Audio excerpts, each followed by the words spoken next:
네, 지난 황금 연휴 기간 이태원 클럽을 거점으로 코로나19가 다시 확산해 사회적으로 논란이 되고 있습니다.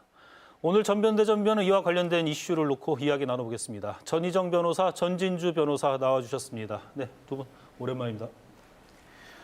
네, 오늘 오후 12시 기준 이태원 클럽 관련 누적 확진자가 119명으로 집계됐습니다. 이번 집단 감염은 20대들의 안전 불감증과 또 성소수자들에 대한 인권 침해, 그리고 이제 개인 정보 침해 등 사회 여러 가지 화두를 좀 던져주고 있는 것 같은데요. 사실 이 모든 것들이 지금 확진자 동선의 상세한 업소명까지 공개되면서 이제 발단이 됐다고 지금 생각을 하거든요. 이 확진자 동선 공개, 몇 주 전에 저희가 여기에 과연 이게 필요한 정보인가에 대해서 좀 얘기를 나눴었는데 예. 어느 정도까지 허용해야 된다고 보시는지 어떤 분이 먼저 말씀해 주시겠어요? 네. 네. 저는 변호사. 사실 이 이태원 집단 감염 사건으로 인해서 좀 느슨해졌던 우리 지역 사회의 경계심 그리고 예. 경각심을 다시 한번 끌어올리는 계기가 되지 않았나 하는 생각입니다. 이 코로나 집단 감염 사건은 아직 사회적 거리두기 예. 그리고 생활 방역으로 넘어가는 선에서 발생했는데 사실 전 국민의 노력이 좀 허사로 돌아간 것 아닌가 하는 좀 허탈감도 드는 것이 사실입니다. 예. 그 신상 공개와 관련해서 그리고 동선 공개와 관련해서는 굉장히 여러 가지 이슈가 있을 것 같은데 좀 차분히 하나씩 이야기 나눠보도록 하겠습니다. 예. 동생 전변께서는 업소명을 공개하는 거 당시 좀 반대하셨나요? 찬성하셨었나요? 몇 주 전 얘기했어요. 저도 시간이 많이 지나서 기억이 나진 않지만 예. 제 성격상 제 의견으로는 반대를 했었던 것 같습니다. 왜냐하면 그런 정보가 너무 공개가 된다면 지역 네. 사회에서도 지역 사회 경제가 많은 타격을 받기 때문에 그렇죠. 저는 반대 의견인데요. 지금 이태원 사건도 마찬가지로 좀 마찬가지의 상황이지만 조금 다른 것이 이 시설은 유흥시설이다 보니까 이제까지 다른 시설의 경우에는 운동시설이나 다른 사우나 같은 것들은 가지 말라라고 이야기까지 나왔었지만 유흥시설에 대해서는 아무런 대책이 없었다 보니까 네. 피할 수 없었던 문제이고 지금 그 지역에서 그 특정 클럽에서 너무 많은 확진자가 나오고 있다면 그 부분은 좀 예외적으로 공개를 해야 된다는 입장입니다. 이 업소명을 공개하는 것에 기대 효과가 분명히 있을 거예요. 모르던 대중이 이제 스스로 이제 자각을 해서 자발적인 검진을 한다든지 어떤 효과가 있을 것 같습니까? 일단 방역 당국에서 해당 장소를 공개할 수밖에 없었던 것은 업소의 특성상 그리고 해당 업소를 드나들었던 사람들을 다 이제 전수조사를 하기에는 명단이 있는 것도 아니고요. 예. 이전 사태처럼 명단이 있는 것도 아니고 드나든 사람들에 대한 정보를 파악하기 어렵기 때문에 자발적인 신고를 좀 요청하는 그런 내용을 계속해서 보도를 내보내고 있습니다. 마찬가지로 이제 기지국을 통해서 해당 장소에 있었던 그 기지국 근처에 있었던 사람들을 약 2주간 있었던 사람들의 정보를 이제 취합하기도 했는데요. 네. 이제 통신 3사를 통해서 그런 정보를 받아서 가능한 의심 대상자라고 생각이 되는 사람들에 대해서 이제 연락을 취하고 또 검사를 할 수 있도록 노력하는 것이 방역 당국으로서는 좀 예. 최선이 아닌가 싶습니다. 네, 이제 다음 주제로 넘어서 이제 이태원 클럽 좀 얘기를 좀 해보겠습니다.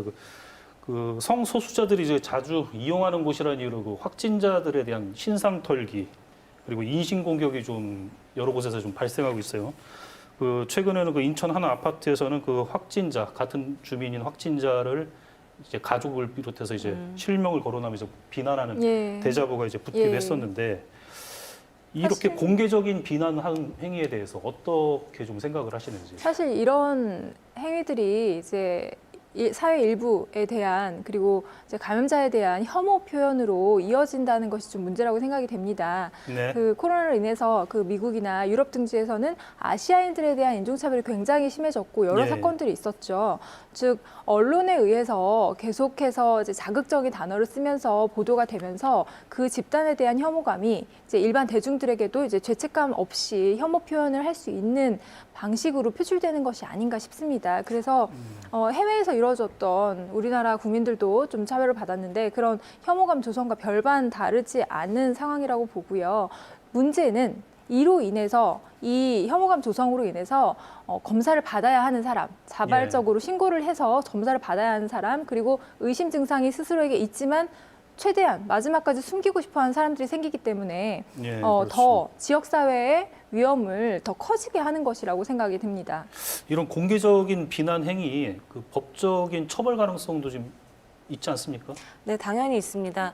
특히 지금 대자보를 사용해서 예. 비난을 했는데요. 대자보의 경우에는 그 크기나 뭐 전단지처럼 좀 뿌렸다라든지 하면 형법상으로는 출판물에 의한 명예훼손죄에 해당합니다. 예. 그리고 출판물이 아니더라도 일반적으로 명예훼손과 모욕죄에 해당할 수 있고요. 예. 만약에 나아가서 이런 사진을 다시 인터넷에 올리거나 자기가 썼다라든지 이런 건 비난받아야 된다라며 뭐 인신공격성의 글을 SNS에 올린다면 그 부분은 정보통신망 보호법상 명예훼손죄로 그렇죠. 처벌받을 가능성이 높습니다.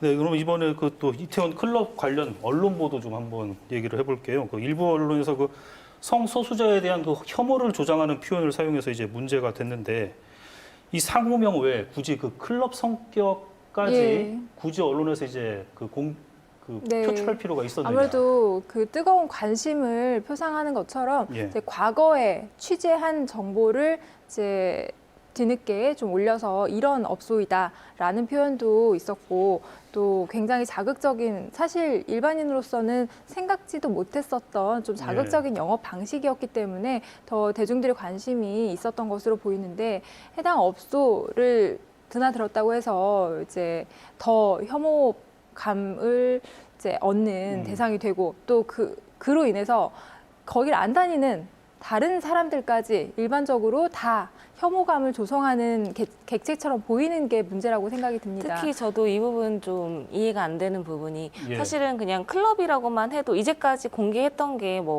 뭐 쇼핑몰을 다녀왔다 그렇죠. 이렇게 공개가 예. 됐는데 여기는 상호명까지 너무 적나라하게 그리고 그 성격마저 공개가 되는 바람에 이제 의심자들이 자기가 거기서 다녀왔음에도 불구하고 더 음지로 숨어버리게 되는 효과가 있어서 네. 대체 왜 이 부분까지 공개가 됐는지 좀 이해가 되지 않고 안타까운 부분인 것 같습니다. 네.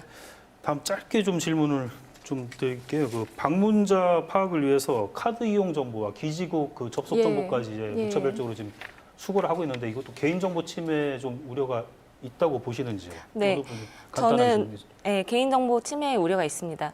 개인정보 이 방역 당국은 이 사람들이 의심자일 가능성이 높다라는 이유만으로 감염병 예방법을 통해서 정보를 얻고 있는데요.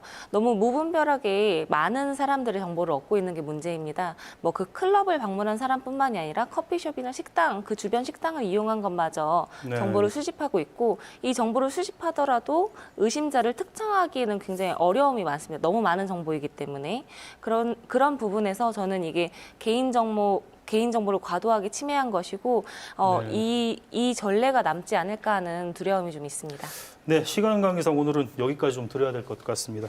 네, 오늘은 이태원 클럽발 코로나19 재확산과 관련된 여러 이슈에 대해서 두 분과 이야기 나눠봤습니다. 네, 두 분 고맙습니다.